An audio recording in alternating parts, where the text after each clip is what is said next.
Selamat siang buat teman-teman semua.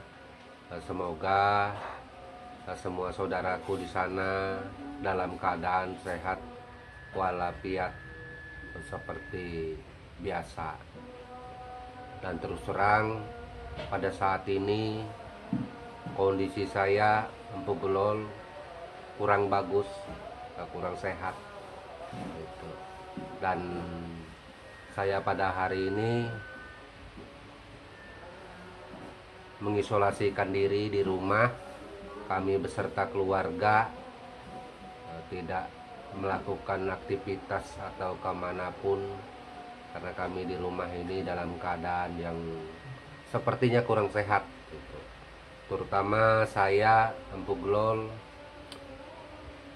penciuman saya sudah tidak ada terasa lagi. Jadi barang-barang yang saya cium itu nggak ada rasanya. Makanya itu saya tetap mencoba membuat konten pada sesi ini untuk saudara kita mengenai tentang masalah mandau. Semoga saja konten ini bermanfaat dan keadaan saya pulih, maka saya akan membuat konten yang lebih bagus lagi buat kita semua.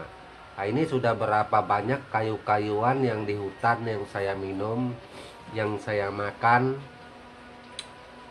demi menghadapi penyakit yang ada ini, penyakit yang menakutkan ini, yang mengerikan ini. Semoga saja apa yang ada yang saya dapat dari hutan itu mampu membuat kami sekeluarga menjadi sehat dan sembuh seperti biasa, seperti itu. Nah, sekarang posisi saya tidak lagi di pedalaman, saya sudah berada di rumah, tepatnya di Samarinda, tempat domisili saya. Sudah sekitar 2 malam ini saya nyampe gitu. Dan 2 malam ini juga belum ada membuat konten apapun terkecuali ini yang akan saya tampilkan, konten yang pertama untuk di Samarinda. Nah, jadi sekaligus konten saya ini menanggapi dari saudara kita yang kemarin itu membeli mandau hulu tungur, tetapi gagang mandaunya itu pecah di bagian pegangan, di sininya pecah. Empu, saya punya itu pecah. Kenapa itu Empu? Saya pakai kemarin memotong pohon kok bisa pecah. Nah itu. Nah, sebenarnya kenapa kok bisa pecah itu bukan kesalahan dari saya Empu Gelol. Karena kita membuat gagang mandau ini, kita dari orang tua kita dulu sampai kita ya tetap seperti itu gitu. Tata caranya nggak ada bedanya.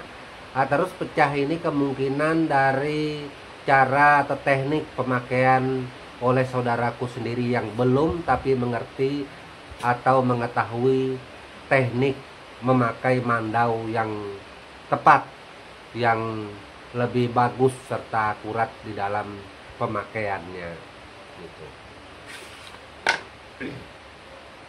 Nah, jadi seperti ini mandau. Nah, ini kan ulu tungur. Ini kalau kita nimpaskan kayu, kita pegang gini, kita nimpaskan kayu. Sumpamanya anggaplah ini kayu. Kita nimpaskan ini, bilah mandau ini kita biarkan jatuh begini. Nah.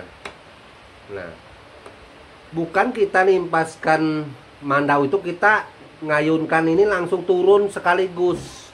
Artinya tenaga itu diikutkan ke mandau langsung begini. Nah, begini. Tetapi mandau itu dijatuhkan secara terarah, itu yang betul. Nah, tuh.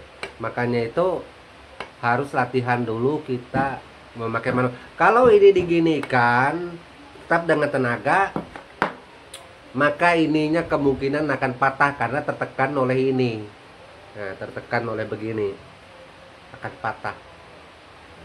Jadi tidak ada mandau yang yang mampu menghadapi hal yang semacam itu gitu. Jadi untuk saudaraku yang memakai mandau yang baru pemula, mohon maaf, telitilah ketika konten-konten saya yang ada, ketika saya memakai mandau, gimana caranya, dilihat baik-baik tata caranya, seperti itu. Nah, jadi kalau kita memakai mandau semua, oh empuk mungkin ininya kurang besar, empuk tidak ada pegangan mandau itu yang besar sebesar ini, nggak ada. Itu kalau kita Dayak, umumnya Dayak Benua, pegangan mandau itu harus pas di genggaman. Itu. Sumpamanya kalau memang saudaraku kepingin, ada yang kepingin besar, bisa saya buatkan, boleh pesan sama saya. Jangankan sebesar gini, sebesar ini juga pegangan bisa saya buatkan kalau memang dipesan, nggak ada masalah. Ya, kita tetap mengikuti keinginan daripada saudaraku. Meski kita memberitahukan yang benar, tetapi ketika saudaraku kepingin yang benar ini menjadi sesuatu hal yang baru, nggak apa-apa. Itu silahkan, kita tetap mengikutinya, nggak ada masalah buat saya, Empu Glol. Jangankan itu, sarung semparit diganti kayu gerunggang dikasih rengas saja nggak ada masalah. Tetapi mohon maaf, bukan saya yang meraut, karena kulit saya nggak tahan dengan pohon rengas. Nah, itu. Nah, juga ada teman kita yang mengatakan, Empu kayu gerunggang kayaknya nggak kuat, Empu gampang patah, gampang pecah.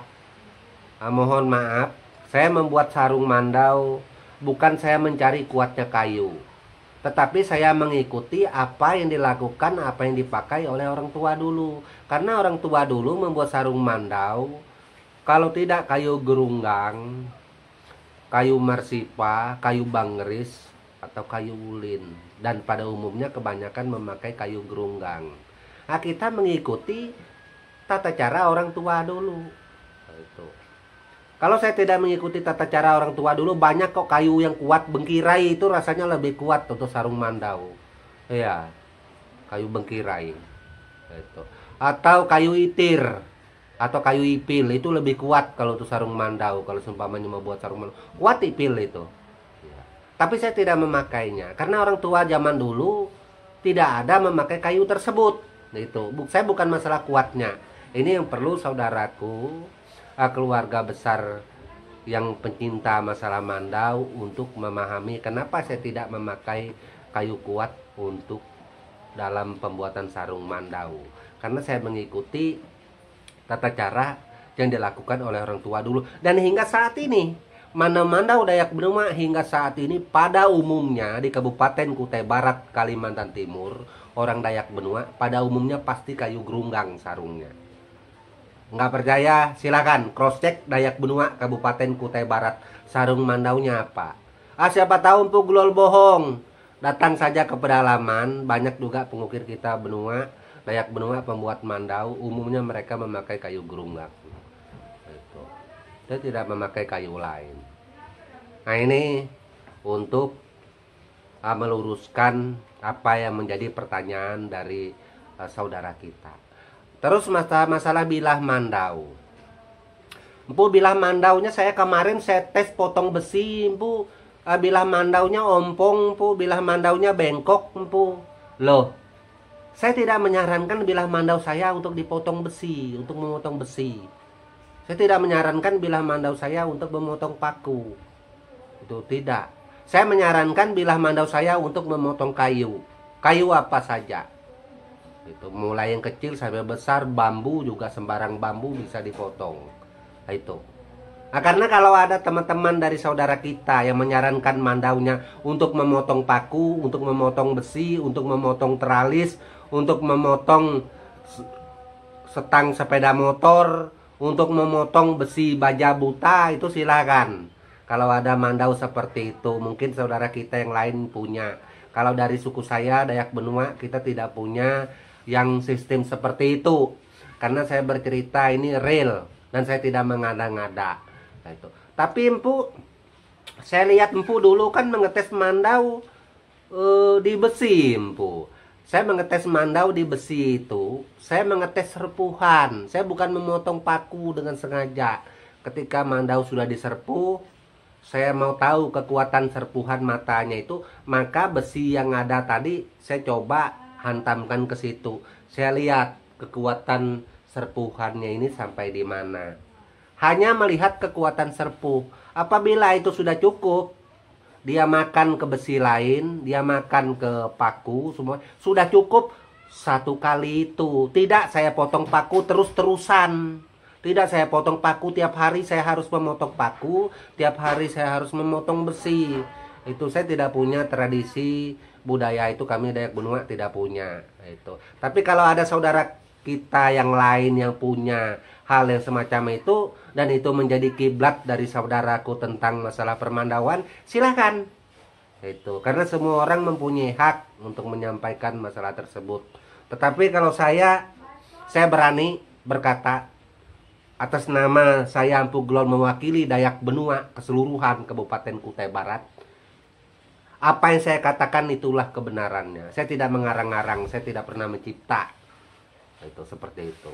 Jadi semua konten saya itu saya sampaikan yang sebaik mungkin dan berusaha apa yang saya sampaikan itu mewakili tentang suku Dayak Benua seperti itu. Mohon maaf tidak menyangkut Dayak lainnya karena seperti biasa saya tidak mau semuanya menjadi panjang lebar. Oke, mungkin hanya ini saja yang bisa saya Empu Glon sampaikan pada sesi ini. Mohon maaf keadaan saya kurang sehat. Semoga kedepannya saya bisa menyampaikan dengan tata bahasa yang mungkin lebih bagus lagi seperti itu. Dan akhir kata saya ucapkan salam budaya untuk semua saudara kita di mana saja berada dan tabeh selalu.